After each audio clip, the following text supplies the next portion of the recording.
Yo. Check this out. After the first line pass, right, you get a second line. Today we trying to figure out who in that number. First took away. Gas with this. Get your money's worth now. Yeah, touchdown Lamar Jackson, Chris. Thank God for the Ravens, boy. Shout out to my Ravens.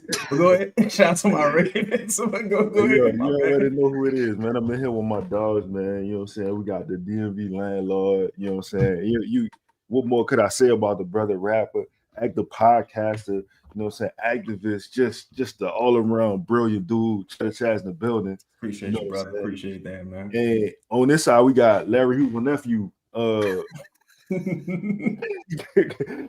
Christopher Allen, which is kind of my dog in the building. He got the Suge Knight death row. You know what I'm saying? He got the turtleneck long sleeve. Yeah. I mean, what they say? What they say, Tasman? Tasman. Yeah, that's you, huh? Yeah. Shout out to Taz, man. Shout out to all the sponsors. Shout out to everybody we love. Shout out to everybody who support us. Because you know what I'm saying? Like they put into the show so we can get all this product. Shout out to Lala. Shout out to Justin Ross. Shout out to Grandfather. Everybody, man. Yeah. So man, listen. You know, we always talking about the stars. We talk about starters. We talk about the dudes making all the money. The guys the fans show up for. You know the names: Zion, Trey, Jordan Poole, DeJounte Murray for what it's worth. Herb. Like we talk about Herb a lot, right? This show, we trying to figure out who are the guys coming off the bench that can be a catalyst for the second unit.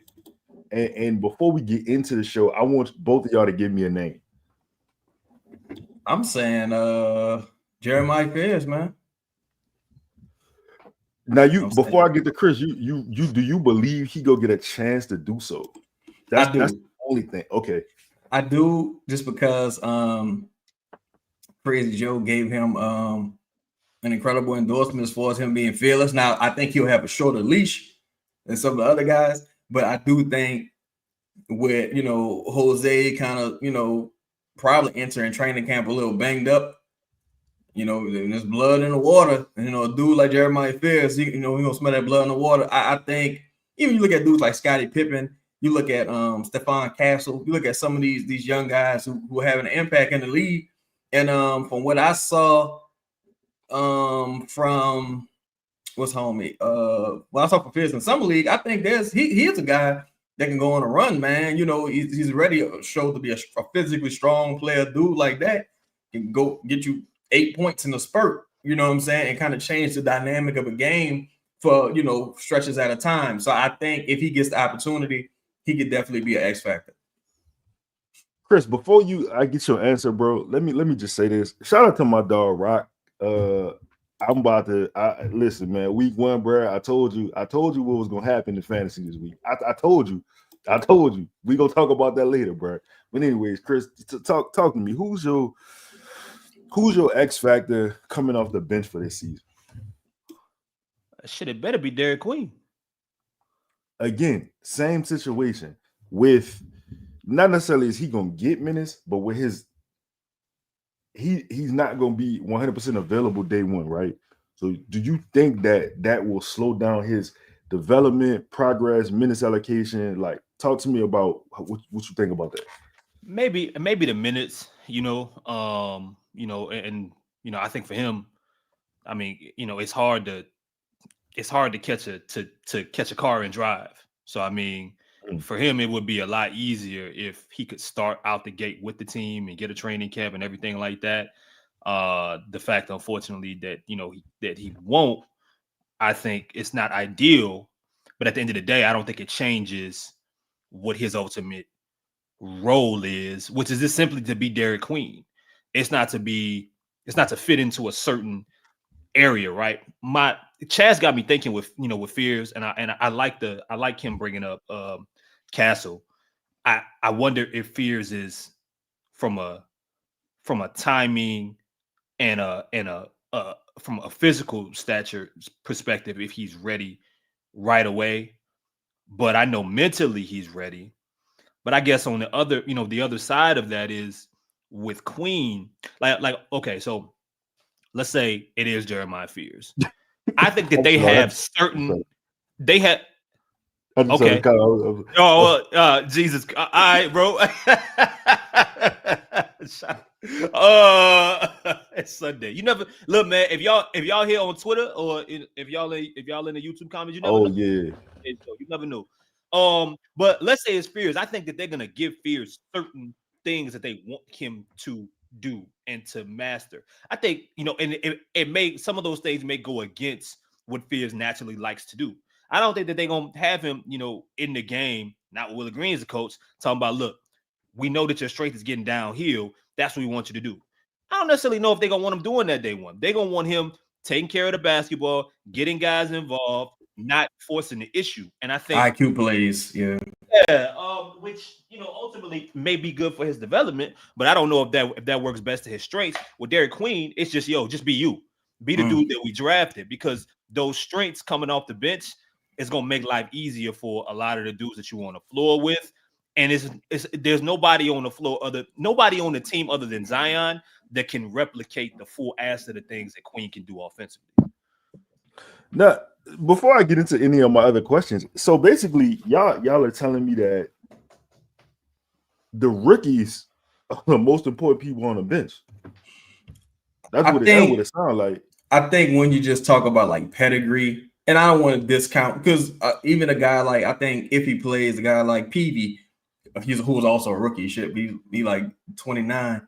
But I think when you just look at the pedigree, Queen and Fears have the highest pedigrees, in my opinion. Mm-hmm. And truthfully, they're the guys we've seen the most of recently.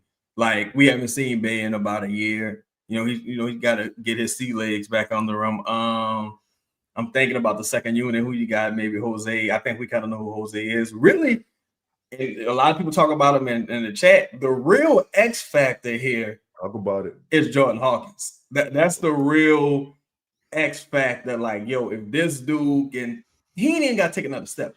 He just got to be consistent with what you need him to be good at. Like, the highest you've seen from him, even if that's relatively consistent. I go back to that game versus Indiana at home last year with him, Zion, Brandon kind of like seal the game at the end. If he could just be that guy, you know what I'm saying, trailing shooter, catch and shoot guy, run out, get open in transition, hit, knock down shots off the dribble when he up fakes it, drives a bit, I think he'll be cool. But you need him to give you at least 10 and 11 points, because now you're fighting for your life. And look, think about the Portland game before the Indiana game, the first Portland game. Yeah. He was huge in them winning that game. It was a period where other guys were struggling to get offense. Find Jordan Hawkins. Like that, they were running plays for Jordan Hawkins, second year. Trey Murphy is on the bench, like, damn, like I couldn't get, but no, no, I do agree. If we are talking a true X factor, and we're talking somebody that's not obvious, you don't have for a team that needs as much space as this team needs, as this league needs, the momentum shots, the on the run, the ability to run out of to come in off of pin downs and doing all those different things, the movement element of things. It's Trey and him, and Jordan Poole to an extent, but if we talking about like actual shooters or someone who's supposed to be, other than Trey, who's next in line? So it's Jordan. The only thing, is the only thing holding Jordan Poole back just simply him making knee shots? Like, is that it? Yeah. It sounds so crazy, but it's like, because I hate it's a make or miss league. You know what I'm saying? But it's he's two people, when I saw their photos, kind of had me a little apprehensive this offseason. And that was Trey and Hawkins. Because Jordan Hawkins Herb and Hawkins. Jordan Hawkins, more than anyone else, really needed to gain weight and get stronger. Jordan Hawkins is one of those players that you just see him get ripped a lot. And you just see him like in the open court, it's cookies all the time. Like he's on the ground, he's laid out. Like it's just he really needs to get stronger, and it's going to be difficult to do that in such a quick, short turnaround. I'm hoping that he was able to do some of that during this offseason because he obviously didn't play in summer league.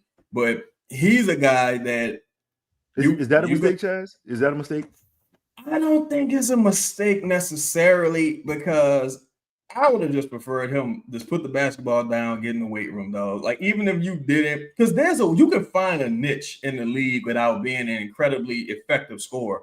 I think no matter what, his team option isn't getting picked up because it's $7 million. But even when you look at Nikhil, like Nikhil just got stronger, became like, a solid defender. He was always good at deflections, but it got to a certain point where you just knew Nikhil never was going to be like a double-digit scoring guy in the league. He just had to be consistent in his role. And I think with Hawkins, he got enough minutes against the ones and the twos. I think it's time for you to just start working on the things you can control. You can't always control whether the ball goes in and out, but you can control your physique. You can control getting stronger during the offseason, your conditioning, your attention to detail. I think he's a solid enough athlete. We've seen him get some blocks, and it's like, dog, you fighting for your NBA life at this point because. Look, a lot of dudes ain't in the country no more. Even Brandon Boston, who was out playing them last year, Brandon Boston is overseas now. So, And one more thing, Lito. See, this fun not hosting because I could do this now. Yeah. Another thing of when we talk about strength for Jordan, an underrated element of his game that we don't get a chance to talk about enough is his ability to rebound from the guard position. Oh yeah, absolutely. Him not being able to be pushed out of the way so easily, I think helps that. It helps the positive momentum. It helps him having the ball in his hands for a team that's gonna need to be able to rebound the basketball. Like they struggled in those areas to where if they're gonna run small lineups at when they're not from time to time, these guards, these forwards are gonna have to go up there and grab a few rebounds. Jordan is one of those guys that's willing to go out and get those rebounds, those 50-50 basketballs. But the other element of it is defensively.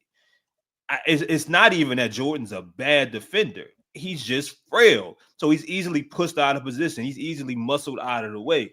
Him gaining some weight to be more of a grown man out there guarding other grown men, not being in foul trouble when he's being picked on and put in the post, which we've seen teams do. That could be just as important as what we're talking about offensively. Eventually, man, what he likes to do offensively will arrive, whether it be the shoot. I'm not saying he's gonna be a 40% shooter, but eventually that will happen. I think he works too hard and he's too purposeful on that end for that not to arrive. But if he want to stay in the league, he got to do some of the other things. And I think, the strength got to help for him to be able to rebound and defend. I'm sorry, go ahead, Lito. No, I was about to say, I'm not speaking for Chris. I'm just speaking for myself. I felt like Chris was, in my mind, Chris was going through a bunch of like adjectives. And he was about to say like, he's too talented. No, that ain't talented. I was like, in my mind, he want to say he's too good. Like, no, I can't say that. I can't no more. Like, Chris spoke about, and we can move past Jordan after this, but Chris spoke about last season doing that Portland game. But even with Golden State, last season before? No, it was last season. We got into it with Draymond. You said Draymond watch his fucking mouth and all that. And we got a clip like, because we thought Jordan was kind of probably taking the next step. And here's a clip of David Griffin actually complimenting him on that. It's funny you mentioned that. We were really excited about a lot of the things we've seen with Jordan, specifically lately on this West Coast road trip. It's really showed us tenacity, things we look for, a lot of testicular fortitude. I know I checked myself. And something really plays with a sparkle in his eye, for a while now. We've had several tiffs with Draymond Green, I'm sure and he stood up for himself, and it's impressive. He stood up for his teammates. Judge Javante stood up for his teammates. And that's what we're looking for. We're looking for someone who's going to fight back. Someone who's not going to back down. Someone who's going to throw it back, because that's what I look for. And I'm just happy we found him. We really got a gem of a guy there. appreciate them. The But fact, dude was balling. Dude was balling at one point. the fact that he ended it, what I said, because that's what I look for. Shit. Okay, hold on. Griffin out of control. David Griffin, Chaz Griffin, either Oh, I wouldn't no be. matter. Oh, okay, you're right. You're right. You're right. David Griffin. You know what I mean? Listen. AI is crazy. Digital is crazy. Yeah, You know what I mean? Yeah. Look. Griff wasn't saying too much at that period anyway, so we got him on Pro Pels Talk. Go figure. We ain't But no Griff, mother- hold on, brother. Yeah. So let me ask y'all this. Let's we're gonna move away from Jordan, but let's just say the chat said they threw out some stats. They said 14. They said I think it was 14 to 17, something like that. Chaz, you said what you said 10? For Jordan, I think 10 got to be the minimum. I think 10. he got it. I think got to be like 13, 14. 10 the minimum. Chris, what's the minimum number? I'm sorry. What was the question? Minimum number what? PPG Hawk coming off the bench. Hawk? He got to have 10. That is the baseline that low? Like, Well, I mean, look, okay, like if let's say he gave you 7 points or 8 points and with 4 or 5 rebounds a game. If the tape is right, that's no. I mean, he ain't Will Barton now. I mean, if the film is solid, because again, like y'all both mentioned, he's fighting for his NBA career. So him simply putting out good film, if he's not getting 10 points per game type minutes, then motherfucker ain't gonna give you 10 points a night. But if he's out there 10, 12 minutes a night, maybe, or 15 minutes, maybe we're talking about 6 or 7 points a game or something like that. Cool. But it's more so, all right, you give me 3 to 4 rebounds. You know what I'm saying? Are you less of a target defensively? Because I think Hawk is going to be in a situation where he's going to have to. It's either the organization is going to say we got to play this guy early because we're auditioning him for wherever, and this has to. He got to figure this shit out right now, or it's never going to happen here or anywhere. So either that's going to happen, or he's going to have to be in a situation where we ain't got no time to lose, we ain't got no time to waste. We got dudes like Sadiq Bey, we got some other veterans that's coming off this bench. We don't have time to really wait around with you. You got 10 minutes and you got to earn the rest of them. Now, let me ask you this. Let me ask y'all this. So let's say, and again, this is my last question, but let's say coming into this season, he give you 13, he gives you 4, and he give you 39 from 3. Are you offering him money to be here long term? For me, or is that just an anomaly? I'm looking to trade him. I'm looking to trade him mainly because I know I can't afford him at $7 million. And I think any team trading for him is going to be looking to probably move off of him. But also, like, I don't know, did he finish either season at this point? Like, and you got long-term like chronic back issues. Like, it might be time to kind of, it might be a sell high type situation. And it's just like shout out to Bayou Sniper. He's making a good point. He's saying the 3-point percentage matters a lot, like the most in this situation. I would agree, right? Like Lito said 39%. I think 39% would be incredible because even if it was at because I only see him getting about 6 shots. So if you take about 6 shots, that's why I say about 10 got to be the minimum, though. If you taking 6 shots, that's about in the 40s. So that's about your career average. I'm trying to stall you out. Like, I ain't trying to set no lofty expectations for you. So, yeah, man, I think he should give you 39% from beyond the arc on about 4 attempts. That would be awesome. And then I'm looking to move him as a sweetener at the deadline. So let me ask y'all this: who playing the most minutes coming off the bench? Sadiq Bey. Game 1. My bad. Go ahead, Chris. Game 1. Ooh, let's do a game 1 then. Whoever the backup center is. Who's the backup center? Y'all making enough sense for me to think that it's gonna be Looney, but I'm sorry for it to be Misi being the backup center, but which would make I think if I'm going with what I think that they're gonna do, then it would be Looney, but I would be the guy coming off the bench. But y'all got me on this contract thing. Like, why pay him? Why be so early to pay him $8 million just to be your backup big for a year if he's not gonna start? You know. So did you kind of hear what and I want to hear your answer to Chaz, but did you hear what Looney said about kind of why he left Golden State? They played that series against Houston, and he was like, Steven Adams was the matchup, and he was like, I understand how matchups go, and typically if it's, I don't know, I'm just throwing a mobile sin out there. He was like, I understand if I'm not the person in the game for that, but against a Steven Adams, if you don't allow me to play for my matchup, I just feel like you're saying you don't trust me. Really, he said that. Yep. Yeah. There's an interview out, or what happened? Yeah. I don't remember what it was. It was a whole interview. I don't remember if it was. It was an actual interview. Oh wow. Okay. So he got beat with Steve Kerr too, huh? Yeah. Yeah. And it's crazy because everybody's a fan of Looney. The entire Golden State media was like, yeah, they totally agree with him. Well, wait till he see Willie Green, because I remember folks saying, yeah, man, we're not gonna run Larry Nance into the ground, and we want to match him up with the change of pace lineups that fit best in the matchups. And then I look up and Jonas on the bench and Larry Garden, Joel Embiid. I'm like, all right. No, I thought about though, Chris. You make a great point. The only thing I think about is the fact that Messi, in theory, is a Willie Green type guy. Hard nosed. Well, just from a work ethic, kind of low key type dude. He not offense first like a Jonas, and he definitely ain't Jackson Hayes. So I think he might earn the benefit of doubt a little bit.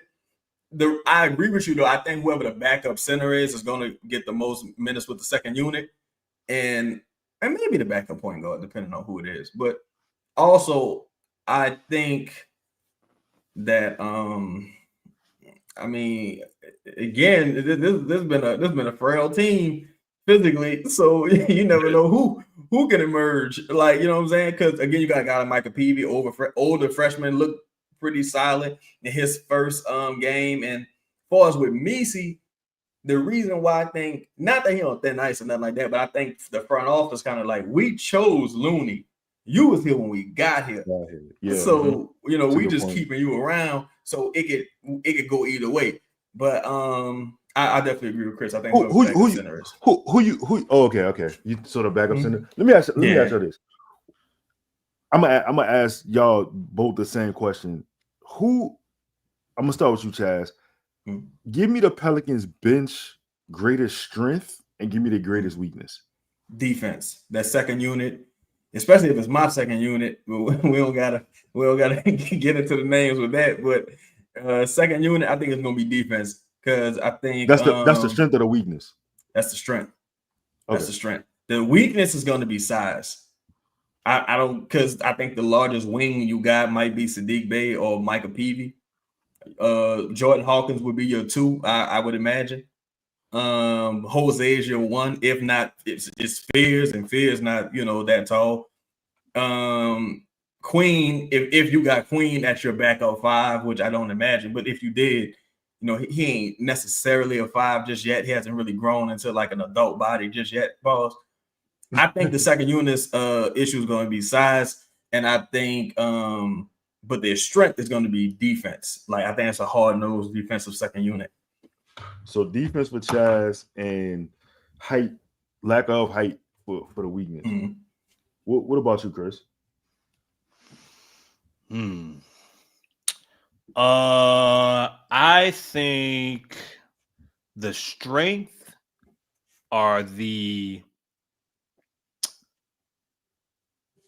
I think that they have a good mix of proven.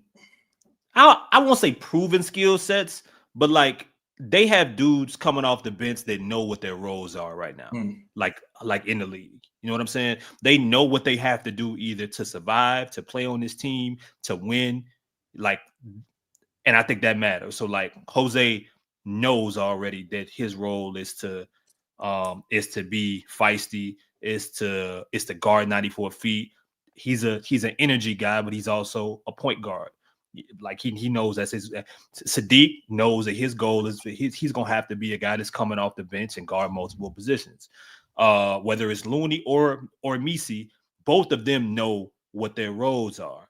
I think Derek Queen's gonna know what his role is. I think Carlo knows that his role on this team has to be stretching the floor and being athletic. So I think that's a strength in itself. It's not a bunch of players trying to find out like who they are or where they fit in the league all at one time. Like, you know what I'm saying? Weakness is that I think you have too many. You might have too many players. You know, we might be talking about 11 or 12 dudes, you know what I mean? And that may not be needed at some point. You know what I mean? It may not be needed for all of those different players. If Fears gets going, you're not gonna need Jose. But if you got Jose Alvarado on your team, they're gonna play him. So what do you do? Like, I mean, the follow the money.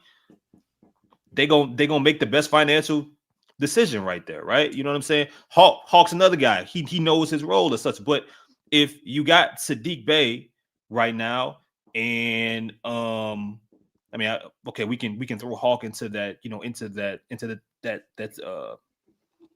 that group of guys that's gonna end up playing. I mean, you can only play so many. You're talking about, and you say, you need 11 to get through 80 games, but I'm talking about one game specifically.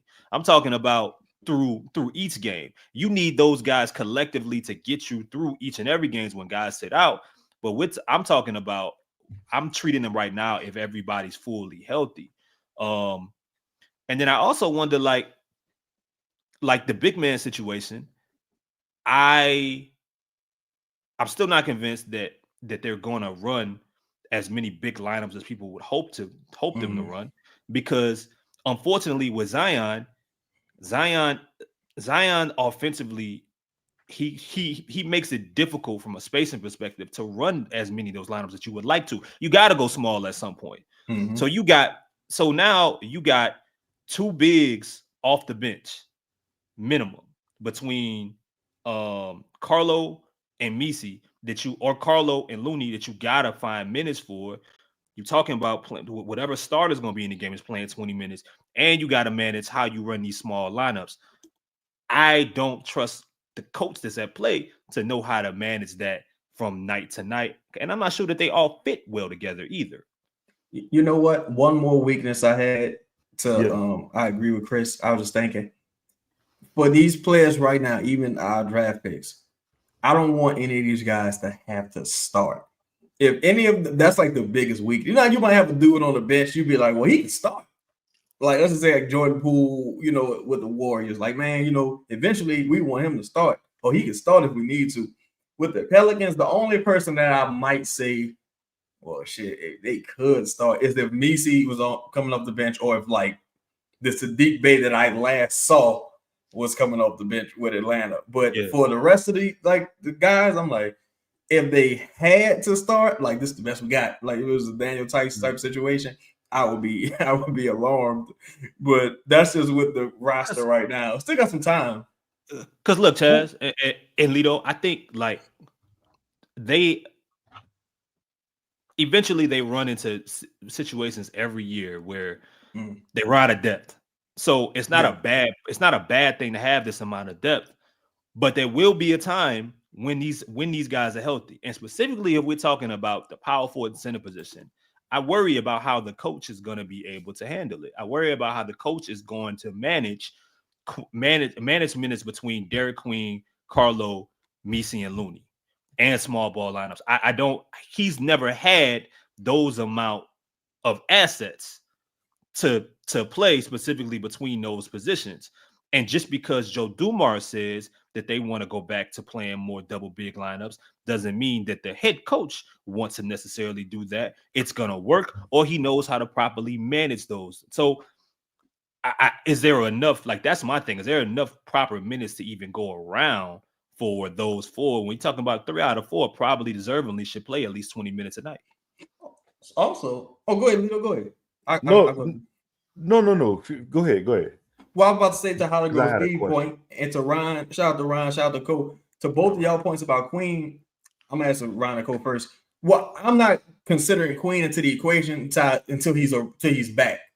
So for me, he like on IR right now. Like, I expect him to miss like at least the first month. But for Holly Grove, Steve said the Pels is a small ball team, switch everything like, and why? It's easy to say that because the Knicks got OG Anunoby, they got Mikal Bridges. You got like two real high level wing defenders out there. And Josh Hart, while he ain't incredible, he rebounds like a maniac. OG Anunoby about the size of fucking Julius Randle. So a lot of these dudes, like they're larger wings, or they have like a certain physicality that the Pelicans haven't necessarily shown just yet. That's why the Pelicans almost need like a power forward or a center that's going to do all of the rebounding, because the other guys haven't really shown the propensity to gang rebound. That's where you kind of hope Herb can give you a little bit of what Josh Hart gives the Knicks. So let me ask y'all this. Y'all, Chris, you said the same style of players, type players, is the weakness. Proven skill sets are the strength. Chaz, you said defense and lack of height. Mm-hmm.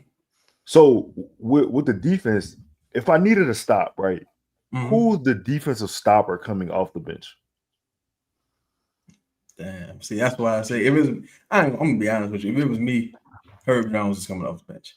Yeah. But since it ain't me, I'm gonna say if I need to stop, it's probably gonna be Micah Peavy. I think he's gonna get some run. I think he's gonna get some run. Okay. See, that's another guy. Like, if we talking about Micah Peavy, if Micah Peavy has outplayed somebody, but ain't that why you draft him? Ain't that the point though? 100%. But again, we talking about a coach that hasn't 100% shown and proven that he knows how to properly manage. And I'm not even saying that that's a bad thing. I'm sure that there's a bunch of other coaches that don't know how to manage having too many. What do you say? He's making it tough. True life. Making it tough. Yeah. Jordan Hawkins had a good game. The first thing he said, man, he's making my job a lot harder right now. You know what I mean? Which, you shouldn't say that, but slow down, Clay. You speed, bro. We go talk about it. Yeah, but yes, and Ronald's right. If PV is playing, somebody is not doing their job. Yeah. If he's playing out the gate, somebody is not doing their job. Now, mind you, the motherfucker like 28 years old. So yeah. he may rightfully deserve to be playing, and defensively he would fit that. He would fit that mold. I don't think you have anybody else really off the bench that you're throwing out for a stop. Even if they're defensive minded, I don't think you have that guy. I think if PV is playing, Hawkins is dead in the water. I say that just because Sadiq Bey making like $6 million. You ain't really tripping on his bread. Yeah. But Hawkins, he do for a significant pay raise, and you got to make a decision on his contract. Exactly. So it's like the fact that you got these things against you, we need you to be good, and you need to be good. Like so. I think if PV playing, shit then went left, and they waived Antonio Reeves, and they gave PV that money out the gate. They didn't make PV like go out there and prove it. Some people even say they reached when they drafted PV, so they're a fan of him as a DMV guy. So we'll see. Is Jordan Hawkins the primary scorer off the bench? I think it would have to be him. What? Who you got, Chris? What? Who you? This would be a good one. Who the bench unit? What's your bench unit, Chris? Because I think that'll answer a lot of questions. So I mean, I'm curious to see who Chris is the primary scorer. I ain't gonna lie. It's a debate. You think he the primary though? Off the bench? Yeah. There's nobody off the bench out, since we're not counting Derek Queen. Right. And like if we talking about a bucket, there's nobody else that can say off the bench I can score. they can score better than Sadiq Bey. Nobody. I've scored 50. True. Nobody can say that coming off the bench. This motherfucker average like 14 a night. Who else? I agree. What y'all expecting from Sadiq Bey? Give me you told me the baseline for Jordan Poole was 10. What is coming off an ACL? What is Sadiq Bey's baseline this season? Oh no, you don't give me a baseline. Just give me expectations. It don't have to be the baseline. I think I'm trying to think like what's the exact question, Lito? Like expectations, like do I expect him to be good? Yeah, okay. So I guess what I was asking stat wise, because you told me Poole was 10. So I was just trying to see like I agree with Poole. I think I'm hoping for about 14 points from Sadiq Bey. I'm hoping about 14 points. 14 points, maybe 3 rebounds. But I also think he's one of them dudes. I anticipate he's going to start off slow. Live game action. I want to see him get a lot of run in the preseason, like for real. But I think he gonna start off a little slow. And I also think just that brand of physicality that like we see the dudes that they bringing in training camp. No disrespect to Hawkins. I don't think Hawkins soft or no buster or nothing like that. But you dealing with Springer, McDaniels, and these like defense first, like hard nose. Like these dudes is like fucking Avery Bradley types you about to deal with in camp. So that makes me think Sadiq Bey and Springer have an edge. I'm sorry, Sadiq Bey and Peavy have the edge with the rotation because they are physically stronger. They are older players, and you got to win now. You ain't got time to be fucking around with nobody getting ripped and can't cross half court. You just don't have the time. So I think Sadiq Bey give you about 14 points. What you say, Chris? I mean, I say that his career average is probably right about what it should be. He's gonna start some games. He's gonna close some games. But his biggest, outside of his ability to score, his biggest attribute is once again, like he can rebound the ball. He's their best wing rebounder.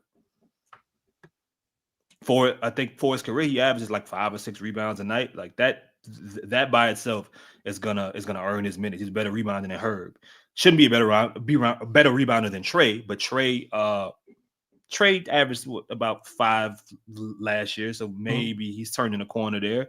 But pound for pound, Sadiq's a better rebounder than him. So for a team that clearly made it a thing, when you look at who they've brought in, rebounding was very, very important. They brought in minimum 3 really good rebounders for their position between who they drafted in Queen, between signing Looney and Sadiq Bey being in that trade from the wing position, play a little 3, play a little 4. So the points are one thing, but those him helping close out positions or possessions, not giving extra possessions, stuff like that. That's also, I think, going to be really, really important. So, I mean, if he's give me 12 points, but he's at 5 rebounds in his first game, his first year back, after pretty much having a year off, cool. I mean, if it's what Rhino says here, 9 to 10 points, cool, because there's a lot of other motherfuckers that's going to have to score the basketball. There's a lot of other people that's going to be – Sadiq Bey ain't been in a situation like this. Like he used to starting and he used to being the first dude off the bench, not somebody that we talking about at 7, 8, 9.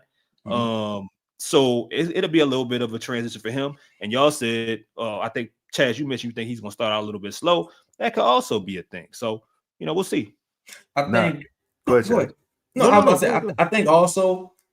think Sadiq Bey is going to have the benefit of playing with a high gravity guard players as well. I think if he shares a lot of time, and Inferno, you asked a really good question. We're going to get to your start. We start your question. We'll get to that later. Yeah. But I think that I seen Matt Ryan ball with Zion, right? I've seen Jordan Hawkins ball with Zion. I've seen and then a guy like Jordan Poole break down defenses, can pass the ball to open shooters. I think he's gonna have he's gonna be dealing with players that take up a lot of gravity, kind of like Trae Young did. And I think that's why you saw the best version of Sadiq Bey in Atlanta, because you're playing with a dynamic guard who can really break down the defense and get to the, just draw a lot of contact and drop create a lot of pressure going towards the rim, even with Jeremiah Fears, if you see him play. I think he's going to be able to benefit. If he's shooting 38% from behind the arc this year, I think he's going to have a hell of a season because I think he's going to get more wide open shots than he's ever seen. Now to close this out, before we move on, give me everything y'all told me about the bench, about the players we named. Give me a grade for the bench going into the season. A letter grade. Mm-hmm. It's a C. C plus, C minus, or just? Yeah, I mean a C. I think a C plus until we see actually like who's gonna be out there. But because if the one thing I don't want to see happen is that like certain guys don't even get the opportunity out the gate. You know what I mean? If we start now games, you know, for a team that's gonna need what Carlo can contribute, and we finishing games with him at 5 minutes a game out to start the year, that's a failure to me. They got to be able to see that all like early, like even with his weaknesses, you gotta play him. So will Jeremiah Fears play to start? I mean, will Jordan Hawkins get a large amount of minutes? If Derek Queen's not so we're expecting him to miss the start of the year. If he misses the start of the year, what changes as soon as he comes back? Like I gotta see how it all plays out. Because I will say this. I think that this is probably on paper the most complete bench talent-wise that they've had. I mean, at least dating back to like the design era of the past 6 years. You got Chaz.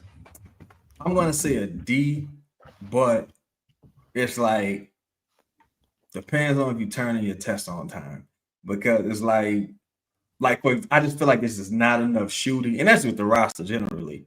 Like for example, if they brought in Trey Lyles, like let's say if Trey Lyles was the guy who was going to be giving you minutes after 4, I would say, oh, all right, it's a C. But I just hate putting so much expectation on the rookies. Even though Queen's an older rookie, I just hate that. In my mind, I'm counting on Jeremiah Fears being good, and I'm counting on Queen being good right away. So it's like, oh, shit, and I don't know what's going to happen with Misi, but I think he'll take the next step. And I think a large part of the reason I'm giving them that bench unit such a solid, D is a passing grade. I'm giving them like a C, D type grade is because I know Misi not a scrub. I know Jose not a scrub. And I know Sadiq Bey ain't no scrub. So to me, that's some quality talent there. You should compete. You should have enough to compete every night. Yeah. Word. All right, man. Let's get into a little commercial, man. Before we go fight for the win. And while we doing that, we go highlight our people, man. Hey, you dropped your wallet.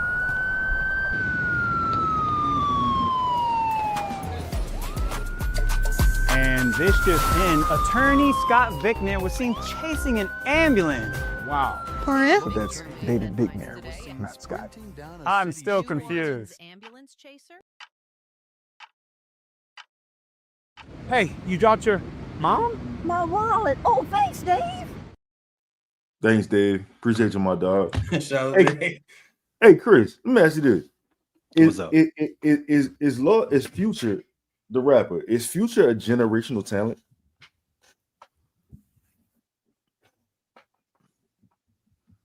Yeah. All right. Yeah. Ryan Clark about to get upset. Yeah. I don't think Ryan Clark an interesting individual. I don't know him, so I can't. I ain't gonna talk too bad about the brother. I try to push peace with my people, but he I don't think he was wrong with what he said. He wasn't wrong. No, like I think people just like to look, right. There are, and if he would have spent, maybe if he had more time to explain it, or if you'd have had me write the lyrics, I could have told him like it's generational talents, and then it's generational players.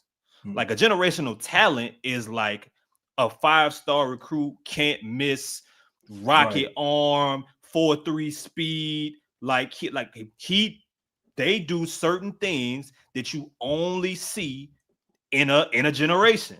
Like now, that's just a talent. The generational talents fail too. Now, generational players produce.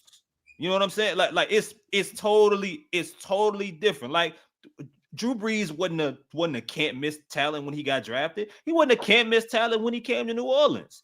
But we talking about a generational player when you put everything into perspective. You know what I'm saying? Like the list goes on and on. But when we talk about talents, that's all I'm saying. If we talk about generational talents, there's a difference between somebody having generational gifts and somebody making the most of their gifts and being a generational player. Like Jokic. Like, is he like which one is he? He a generational player. He wasn't another dude, a second round pick. Yeah. I think it's an overused phrase, honestly. Go ahead, Leo. No, I agree. No, go ahead. I agree. No, I think it's an overused phrase because, like, I totally agree with Chris. I look at somebody like Muhammad Ali. Muhammad Ali Muhammad Ali from a boxing standpoint does everything wrong, but he was so like gifted as an athlete and as a mind that he was able to become the greatest of all time. So I think that has, just different realms to it. Whereas a person like shout out to Justin Davis, you got prodigies. Like Barry Bonds was a prodigy. Tiger Woods, prodigy. LeBron, prodigy.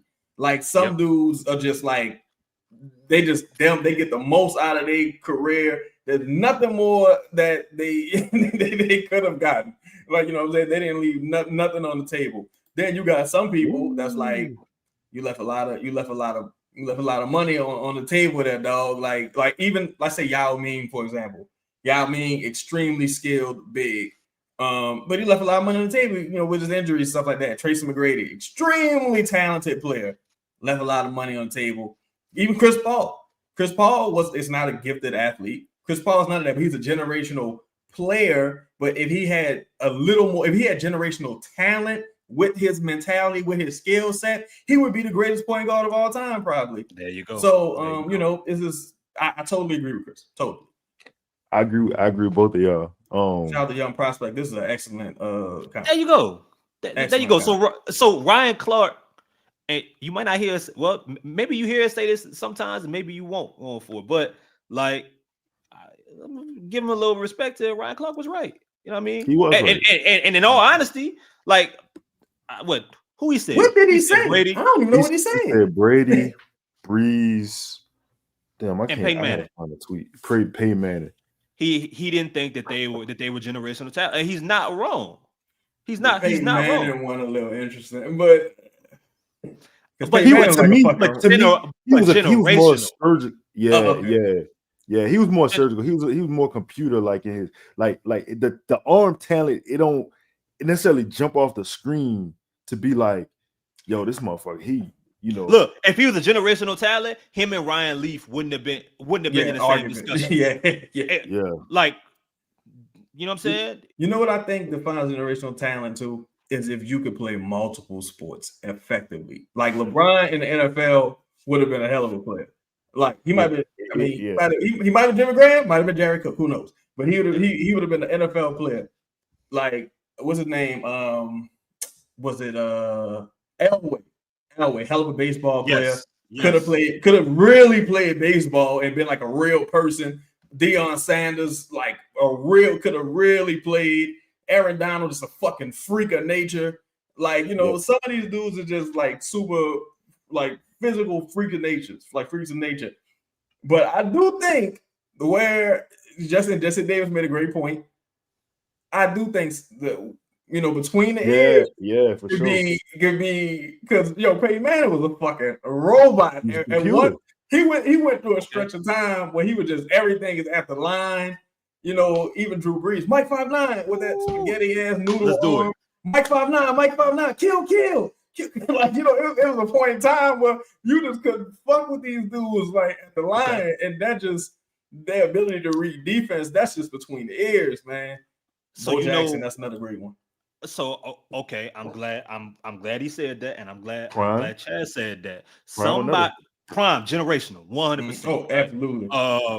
But when Jameis was coming out of school, his ability, one of the things that people talked about with Jameis Winston that didn't get enough praise was between the ears. But like his ability to mentally process what was in front of him, read defenses, everything, like that was one of the things, that was one of his strengths. What wasn't one of his strengths that we learned in a lot of ways was decision making. Yeah. You know what I'm saying? Yeah. So yeah, you can have it. You can have I do think that yes, that can be generational, but if it's compounded with bad decision making, it don't fucking matter. Right. we could take it a step further. You could look at the Saints' current roster. Spencer Rattler was considered a generational talent. No, he was super high school recruit. Bro, coming out of he was 5-star. He was the man. You know what I'm saying? Like it just the talent's still there, but like Chaz was saying, the processing and other people's skills start to catch up. And I think Rat had a good game today too, but we ain't here for that. So and I'm sorry, I was gonna say this. Even like look at a generational player like Terrell Owens, my bad. So much of these things, comparing him to Randy Moss, so much of this shit is where you go. Tim Duncan with the Charlotte Hornets probably ain't, who knows? Like, you know what I'm saying? So much of this shit is where you go, bro. Like, but if you drop Shaq, but it wouldn't have mattered. You drop Shaq anywhere. Yeah, he gonna be Shaq. It don't matter. Like, you know what I'm saying? So that's why it's just like, if you go to a real organization with like fucking Dante Culpepper and what's Chris Carter? Yeah, right. Like you still right have Jake Reed, you know what I'm saying? Tim Duncan, you got Tim Duncan, who wasn't a generational talent. He was a swimmer, athlete guy, but nothing about him jumps off the paper athleticism wise, but generational player, arguably one of the top players of all time. Went to a real organization with a real coach, playing with the fucking admiral. If he go to Titty Bar Central or something, who knows? Who knows what happens? But yeah, man, I do think it's a very interesting dynamic. I thought that was an interesting conversation, but man, so the boy Young Jermaine, he wanted to talk about this. Unfortunately, he's not here today, but I figured it was still worth talking about, man. The Pelicans lease at the Smoothie King Center expires June 2029. Basically creating a deadline for I guess you would say a long-term solution. Chris, how big of a deal is the lease expiration? Do you think fans should be worried?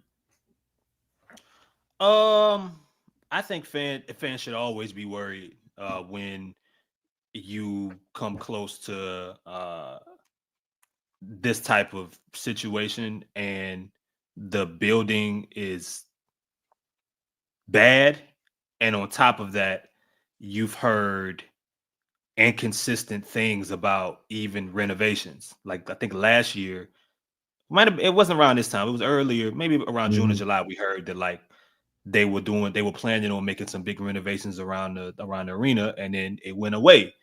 Now, I mean, the other side to that is we haven't heard anything about them possibly moving anything. I don't think that's going to happen.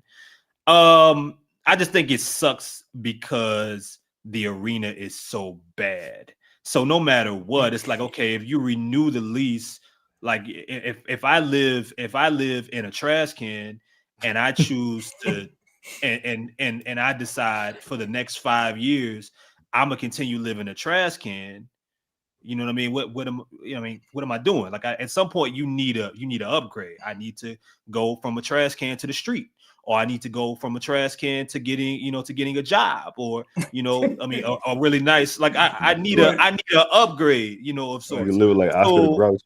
Yeah. Of course, I live in a trash can. So that's my thing. You find your BBW with 3 kids, live off the taxes. But I think shout out to Cole, man. Keep doing your thing, bro. I think that's crazy. It is kind of crazy. I think one of the that is. It was like what bad, if this Cole. is true? Yeah, we like putting this is real. We putting nigga Bennett out there like what shit is that? Cole deserve that. We joking. Cole. We totally joking. We don't know what brother got going on. But that being the case, what I was about to say was I think the fans should be paying attention, but I also think one thing that I've kind of noticed, and this is not a political show whatsoever. I don't care about what motherfucker do. I feel like the fact that you do got like a high profile senator and a high profile governor that has a relationship with the president, I think you could see like, and they ain't shy about kissing ass and being friendly. I think realistically, that's how things get done. Like it's all about relationships. Yeah. So they might throw a little extra money this way, like, oh, this is something that really stimulates our economy. You see kind of what happened with Essence, where they like, well, I don't know. Yeah, you know what I'm saying? Like we can't lose Essence. Like, so now it's about to be a bunch of American flags out there. Absolutely. You know what I'm saying? You gotta bring it back. You gotta start playing Tina Marie.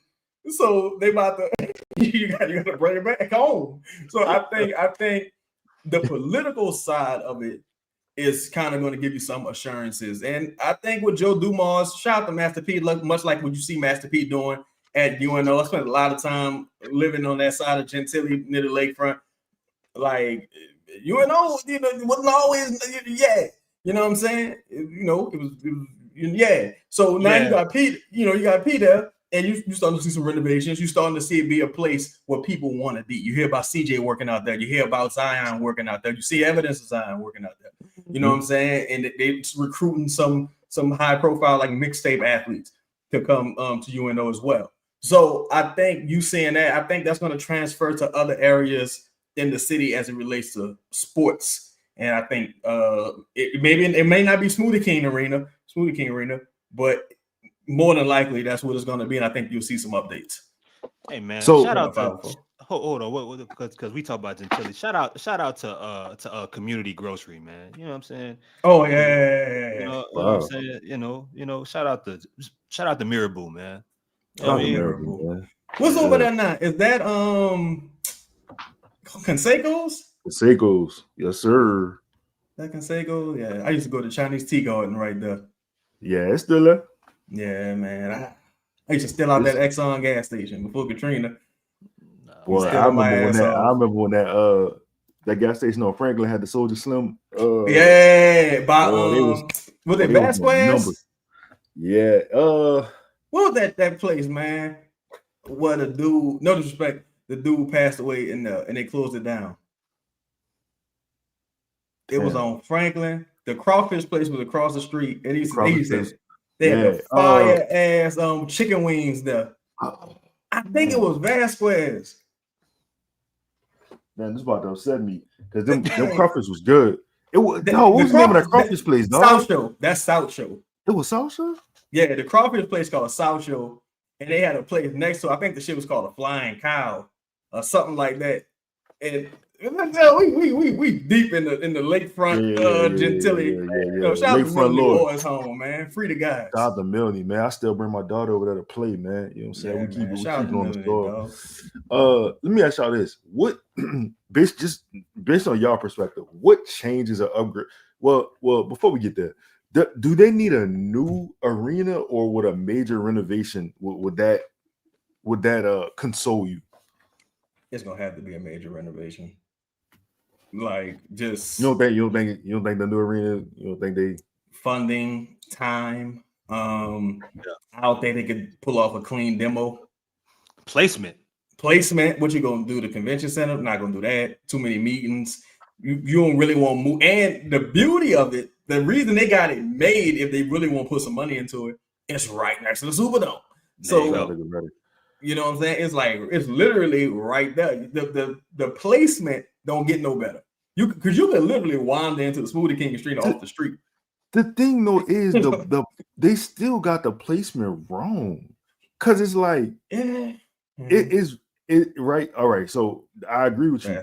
But son, that's a long ass walk coming from. Let's say I'm coming from I park downtown, right? And I gotta hit that. I gotta hit the street. It's nothing. It's no bars. Like it's bars on coming up. You know what I'm saying? Coming up where the Superdome at. But I'm saying if I'm just walking, ain't nothing around there. Like they ain't. It feel like they ain't built into. It's supposed to make that shit like a pathway. You're supposed to have you get a little bite to eat on the outside. You know what I'm saying? And it's all going to the arena. That's the conversation that they be having out here in Chicago about where both maybe not as much where the Bulls play, but where the Bears play.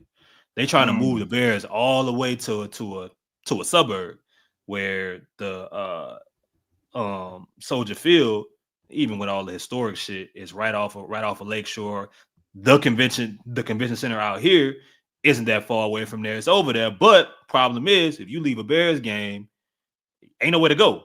Like you gotta get in the car and get mobile. But you know, you go to a Cubs game up north, even if you go to a Sox game, soon as you can walk boots on ground to the nearest bar or bar here, or bar there. You know what I mean? That type of shit, it definitely matters. I think too, like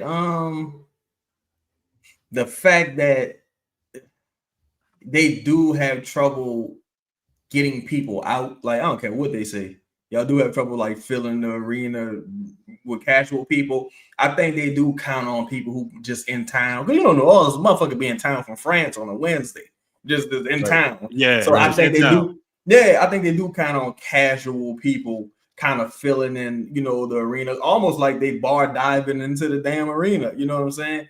And true. With some people, I ain't gonna lie, boy, you just don't want to make it difficult for them. Because if I already ain't like a real fan and you playing the Hornets that night, oh boy, you better not make me have to wait, what? What I said? Oh, I'm not gonna wait no motherfucking West. We go to watch no Pelicans. Like, you know, it's a secondary thought. It's already an afterthought. So it's like the fact that you put a hindrance on it, and I can't just walk across the street from the Superdome and, you know, open championship square back up, man. Make it more of an event like it used to be. Get some vendors out there. Look. I think the way that it works, anytime places are in these situations where new stadiums are built, it takes success for it to happen. It takes winning to where we could say, oh, the next arena is the arena that Zion built, or Trey Murphy built, or Jeremiah Fields built. That's how you get these names, and you get these, you know, you get these alliances or these things that are stuck with these stadiums that are built because the success of these players and situations. Like, but build a new stadium for what? For who? Like, I mean, at this point, it just. I disagree, Chris. You know, I disagree because let me tell you why. And it's not a 100%. This is not 100%. This is an example that my brain brought me to. I remember when the Kings started the light the beam shit. Yeah. I remember they were still losing. They was still losing. They literally did it to galvanize the fan base. The fans got behind it. Every win, what they do, they like the fucking beam. They showed up for it. You know what I'm saying? And eventually that led them into their first playoff. Getting to the playoffs for the first time, what, 20 years? Yeah, it was something outrageous. Yeah, but they got the success of them early 2000s that people still hold on and talk about to today. Today, they still got some of them familiar faces in the building. They do got one of the most like notorious conspiracy legacies. Damn. They got some shit with them. You know what I mean? You know, Doug Christie is the coach. You know what I mean? Vlade been in the building. Like, you know, they got multiple jerseys retired. You know? Yeah, you got Jeremy Lamb and his back game down. Huh? Turn the blender. Yeah, like what we got, bro? What we got? Oh shit, my bad. We got Chopper Style. Yeah, bro. We got Jubilee before the game. What do we have, bro? What is the culture to where people gonna show up? Hey, you know what I mean? This shouldn't be that difficult though, bro. Like we got so much to pull from culturally to do it. You wanna go back to the last show? Remember Talk- last show what's when up? we was talking about culture and we was talking about the people pushing the buttons and kind of trying to connect all that. Oh yeah. I thought you were talking about Yeah, Brittany. like nah. What's Brittany? Renner. Oh yeah. Yeah. Well, Alaikum salam. Yeah. Shout out to Not PJ no more. Washington. Man, get that bread, buddy. That fucking Yeah, shout out to check. PJ with that contract, dog. Yeah, But man. yeah, I agree with both of y'all, man. I do think that sometimes it is like chicken or the egg, right? To where it's like, I think people like the casual fan base, they like overstate Gale money. The thing about people with money, the more money you get, sometimes the cheaper you get too. Because you like, I like having money. I don't want to spend it all. Like just because I got it, don't mean I won't spend it. And yo, what's in it for me? So if the team, like Chris said, if you had a team that was given a playoff gate, that's gonna make up for the lost revenue. Like, you know what I'm saying? Like you already know people going to the Lakers games, but Jeannie and them, they ain't really have no money like that. They was always counting on that playoff gate. They couldn't count on just like, you know, not making the playoffs every year. So if you Gale and you like, all right, well, fuck, I know I ain't getting no playoff gate. I'm making about the same amount of money I would have made whether I build a new arena or not, because I can't get nobody in this motherfucker. It's like, what's the point in the short term? And they just always behind the curve, man. Like every new administration that comes in, they're like, oh, we need to update the facilities. The facilities are dated, And it's like, they just need more basketball brains in the building. Yeah. Like, you know, they really do. How you get to a point? Because Lito, let me ask you, how did you get to a point to where the Superdome got renovated? Well, Katrina. No. Well, not that time. Not that time. So when they got the new, talking about when they made it gold and all that. Was it Mercedes-Benz bought it? Yeah, man. My fault. That chat, yeah, we just got dark real quick. That time, yeah. Shout out to Ray Nagin. Fuck, man. What? No, I fucked up. Caesars. That was me. No. Oh, It's yeah, fine. But Caesars, you could say Mercedes and Caesars. Like that's on the back. You think that they was coming out to renovate the stadium for Aaron Brooks? Aaron, my dog. They wasn't. It wasn't. Like, you know what I mean? They wasn't gonna renovate for for Deuce and Joe Horn and them. They just wasn't. Sammy Knight, it wasn't gonna happen. It went. Wow. Yeah, you know what I mean? You know, Willie Roaf. I mean, it wasn't gonna happen. It just so happened that the franchise became one of the most successful franchises for a decade. Yeah, the New Orleans Saints. So yeah, you got to put the money behind it. Then I mean, you at the bottom. Shit, they were talking about moving them to the motherfucking was it the Alamo? They was about to move these motherfuckers to San Antonio and have them playing at the Alamo. But like, I do think success breeds like investment, but sometimes investment got to breed success too. Like, you know, sometimes, like they say, when you look good, you feel good. You know what I'm saying? You coming out, you got fly jerseys on. You know what I'm saying? The hoes is flocking. There's a grand opening. Ladies get in free. People going. You know, you're gonna show off and show out a little bit. Like, but even with the Warriors, they was balling before they got their new arena. You know what I'm saying? They sometimes you got to give the people something to show up to. Like, if I'm the Pelicans, would you need a 20,000 seat capacity arena for? You can't get 16,000 motherfuckers in here. So unless Chaz, you get a new owner. You get a new owner, or you get Steve Ballmer. You know what I mean? To where, you know, it's like I'm throwing money at everything, legally and illegally. It don't matter. I'm like whatever. It don't matter. We the Clippers. We have no history.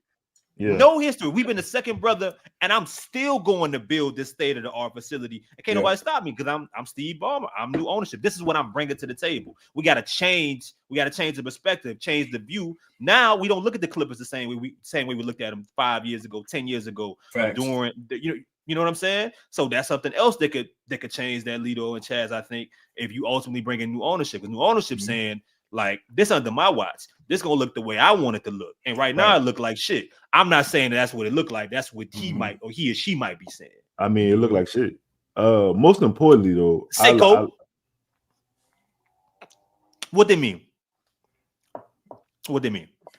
Hey, break it down, Cole Cole already Slim? got allegations. Cole got allegations already on him. you got allegations, Cole. What they mean, bro? Matter of fact, hold on. One time for my dog. One time for my dog, Cole. He lied. Y'all niggas worship him. Rest in peace to Pac. This nigga was crazy. Flex is funny, nigga. Had a grown man crying. Bro, why was he crying? What when he was trembling. Your worship. Oh man, bro, this was 20 years after Tupac died, bro. It was longer than that. I feel like it was probably longer than that. No, it might have been 16. It might have been like 16. Oh, all right. Well, yeah, it was so random too. Let me ask you Where did this come from? He was so mad out of nowhere. Go ahead, little. No.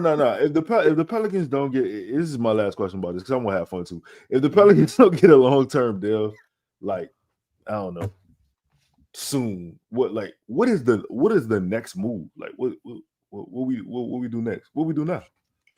I think they generate too much revenue for the city and the state as a whole. I think once, at minimum, they'll be working on like a year-to-year lease agreement or something along those lines. They just generate way too much revenue for a city that doesn't have a lot of like organic revenue being generated. Because man, basketball season, a long ass season, man. I was talking to my girl about that today. I was like, basketball season almost never really ends. This is like the break you get right now. And we about a week or two away. This is the break. You know what I'm saying? Yeah. So you talk about you got to engage season ticket holders and things of that nature, sponsorships, banners being hung, construction, there's all type of things, parking lots, there's all type of things, hotel amenities, things that you have to accommodate people for. That's a lot of jobs and everything. Talking about thousands of jobs leaving the city if the Pelicans were to ultimately leave that you can't readily replace because the city don't have a ton of industry. It's mostly mom and pop. That's why the Pelicans ran the way they ran. But I know a man. I know a man. Shout out to Todd Graves. Todd, you're listening. TG, if I may call you that. We need you. We need you to come save the team. Please, Todd. Man, look, in the words of Steve Ballmer, man, if you ain't cheating, you ain't trying. I got one more commercial, bro. We go, huh? Yeah, I think he said that. All right, yeah. Shout out to Eddie Guerrero, man. You didn't see the interview? Yeah. No. We gonna run this last commercial. Maybe we'll come back for hot takes over unders. Man, question. We'll get out of here. Company Burger is the official burger of Pro Pels Talk and Boot Crew Media. Located at 4600 Ferret Street, Company Burger has been locally owned and operated for 11 years. Grind the meat, bake the buns, make the mayo, get the homemade tots. Company Burger uses Creekstone Farms prime beef to create the best burger in the city with milkshakes to go and a full bar. Company Burger is open every day besides Tuesday from 11 a.m. to 10 p.m. Can't make it out? No worries, we have you covered. You can order online right now at thecompanyburger.com or check them out on the Toast or Uber Eats app. Company Burger, the official burger of Boot Crew Media. Yeah. Shout out my dog, man. Shout out Company Burger, man. Go get you a burger. Man, y'all want to do some? Y'all want to do some hot takes, man? How y'all feel? Let's do it. Bet. Let me give my shout out my dog, Lala. All right. Whoa. Yeah, man, I don't fuck around. Whoa. Yeah. Hey, Chris. What's up? Jordan Hawkins will finish top 3 on the team in 3-pointers made. Under. Yeah. Chaz, Jose Alvarado will lead the team in steals. Under. Still money. Kevon Looney will have. Go ahead. Nah, I'm still money. Kevon Looney will have multiple 15 rebound games. Yes. Over. Yep. Yeah.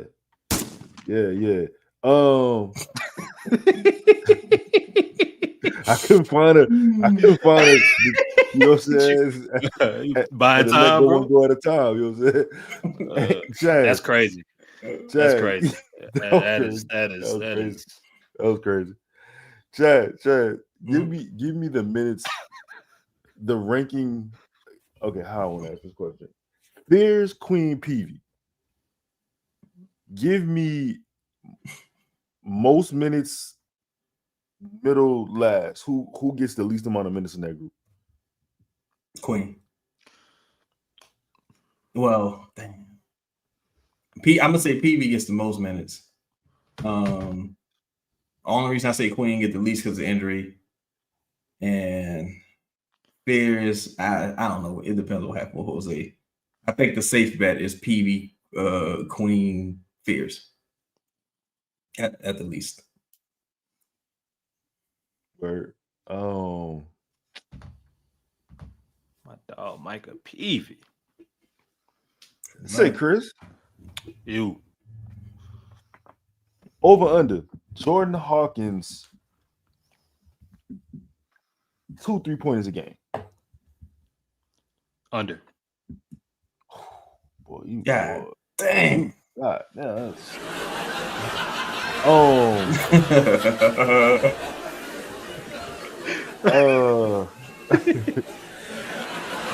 Chad. Shit. The fuck, man? Long tail. God damn. Like, you fucking clown. Like that. Sorry, y'all. Yeah, shit. Let's see.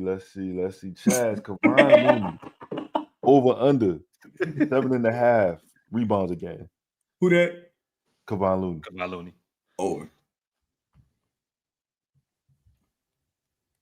Chris Sadiq Bey over under 22.5 minutes a game. Under.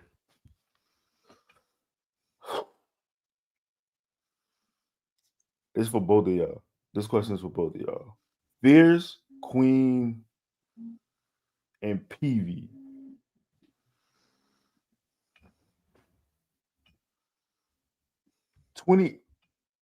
$20 plus point games combined. Over under 6.5. Say that again.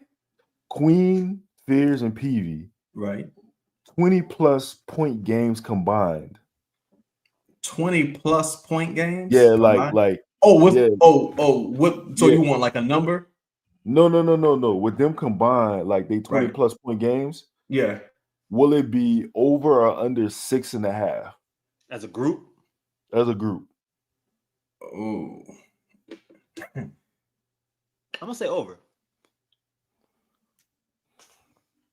I'm gonna say over. Cause I think Queen gets you 10.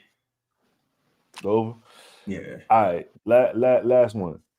Bench scoring total over under 36 points a game. That's tough. What the average last year? Let's see. Oh, fuck that. No, it don't matter. That's an over. I'm gonna go with the over. Yeah, shit, they better. Wait, you said 30? Oh man, they 36. absolutely better. 36. Yeah, you 36. better. Yeah. Jesus Christ. Yeah, motherfucking goddamn. Motherfucking case go 30 points. Two people should give you at least 16 points right there. Something went wrong, brother. Yeah. Hey, I'm just saying. All right, man. Let's get to these some of these messages, man. Let's see what we got, man. Man, Bayou Sniper. Shout out to my dog, Bayou Sniper, man. He being here with us, kicking it with us. That's our dog. Real. Say he missed Chaz. He missed Griff, Chaz. I mean, well, I mean, maybe he talking about the character.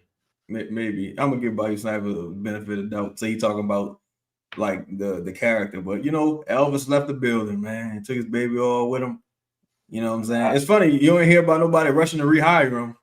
that's I hear he's still around, actually. So in the city, yeah, I can believe that. Yeah. Shout out to that boy Inferno, man. Chris, who get moved first? Ooh, I love this question. Hawk or Jose? It's a great question. This is a great fucking question. How about I think they get moved together? Roommates. All right. That's what you say. I don't know. I guess if they get moved together, yeah, I guess you're right. You looking at me like I'm tripping. But look though, if I got to pick though, if I got to pick Hawkins.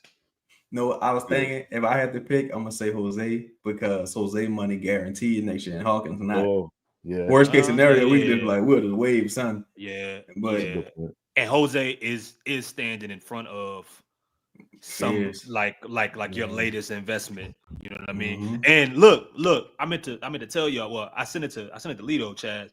Mm-hmm. Mike Miller, Udonis Haslam, and of course they got their podcast. Who the fuck was on that? Marcus Morris. Mm-hmm. Okay. Man, I'm telling if y'all got a chance, check that episode out. The conversation they were having about like young players, accountability, locker rooms and stuff, bro. It was some of the best shit I've listened to like willingly in a while. But now I'm kind of like I'm more keen to want to listen to the podcast even more now since Mike Miller is Fears' agent. You know what I mean? So did you listen to the Power Fears was on there? Actually, no, I didn't. It was a good interview. I'm gonna check it out. I had to start watching these dudes' interviews. I ain't gonna lie, because I'd be like, "Yeah, ain't about to gas me up." Like, say all the right things. show up and look terrible. But I think Fizz, from what I saw with Fizz in that summer league, do the leader. He was initiating a lot of confrontations. Naturally. Yeah, naturally. That's just who he is. Like, so yeah, for sure. Naturally. Let's see, man. Shout out to our dog Carl, man. He always in the building with us too. Isn't this like the 10th top 10 pick that we run? I don't know if it's been 10, but who you talking about? Maybe he mean lottery. I think around that time we was talking about Hawk. Oh, okay. Hawk was 14th though. Yeah, maybe me lottery. Yeah. Man, I don't know if we ruin Hawk either, honestly, because his shot just not. It's kind of even be hard to be like, I can't give Willie Green flag for it because he playing him. Yeah, he getting a lot of Hawk. If Hawk not knocking down, if Hawk shoot, I can see if Hawkins was shooting 40%, and it's like this motherfucker won't play him, bro. He doing everything he's supposed to do, and he won't play him, bro. You ain't knocking down the shots, and you got back problems. I mean, it's hard to say that the organization ruined you. More and more as we go along. It's just Hawk, the steak just ain't worth the sizzle. So when you go back to the college numbers, you like, damn, you never really were what you're touted as. Yeah, that's tough. Like the positive games are like the outlier, and the totality of his this basketball career, not even NBA, like your basketball career, those positive games are like the outlier for real. Mm-hmm. Real. Man, let's see. Hold on. We got man, just tweaking won't know why y'all so high on Murray and Bay. They coming off season ending injuries. We said something. We said something about DeJounte. I don't know. You mentioned DeJounte. Maybe he just mean generally. I like DeJounte as a player. I don't anticipate seeing the real DeJounte this season at all. I don't think anybody will until, maybe moving forward with Bay. He's had a season off of his injury.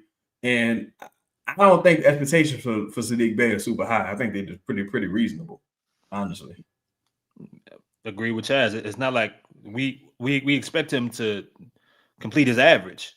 You know what I'm saying? Yeah. I mean, and it's not like a player in 2025 coming back from a torn ACL or a torn knee is something that we haven't seen. I could see if it was an Achilles, that's when you start wondering, all right, well, will it ever be the same person? But even with Sadiq, even if he's less of the same person, I mean, you're like Chad said, the expectations are low. The expectations are for you to be a mixture of what you've been throughout your career. It's not to be the best year you ever had. It's not expected to be in the worst. I mean, it's just in your 4 years being in the NBA, just do a mixture of that. And at playing less time. I think that's fair. That's not, it ain't saying win $6 million a year. Yeah. Expectation is pretty low in my opinion. Pretty regular in my opinion. Regular. Yeah. Shout out to that boy by you snap again. How many minutes is Carlo getting since he's our only stretch 5? Queen will be out for a little while. I'm gonna say my son Carlo gets 18 minutes to start the game, and I think depending on how things are looking, probably getting that could be that could go from 18 to 3 minutes. Like, oh, we've seen enough. Comes it down, but I think he'll get about 18 minutes. He'll get about 18 minutes. What you think, Chris? I like it somewhere around 15, but I mean, I guess out the gate. No, yeah, I mean, out the gate with Queen being out, maybe you're right. Closer, maybe it is closer to 20, because he's gonna have, like we talked about a couple shows ago, he's the true only change of pace big that they have right now. Yeah, can't think about foul trouble and stuff like that. I think he'll get about 45 minutes a quarter, maybe. Yeah, Out of necessity, like you have to play him kind of because you don't have third big right now. Hunter Dickinson, shout out to Hunter Dickinson. What does our double big lineup look like? Shout out to my Ravens. Great question. Double big lineup got to be Looney and Carlo or VC and Carlo. What about when Queen get back? Honestly, in this, I really think Derek Queen is going to still have to play with a stretch big, or a stretch 4. And it depends on if they see him as a 4 or 5, because he got, like, looking at he got to get a little stronger, because right now everything's just natural strength, but he still got to get stronger. I think he's still gonna have to play with like a Carlo type. I can see that.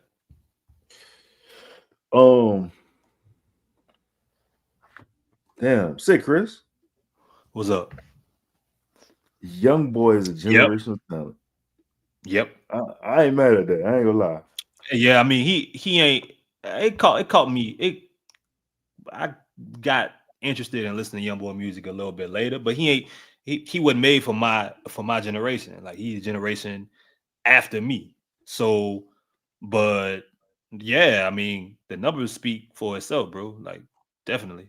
The AI young boy 2 phase he was in. Yeah. Oh, yeah. Top tier.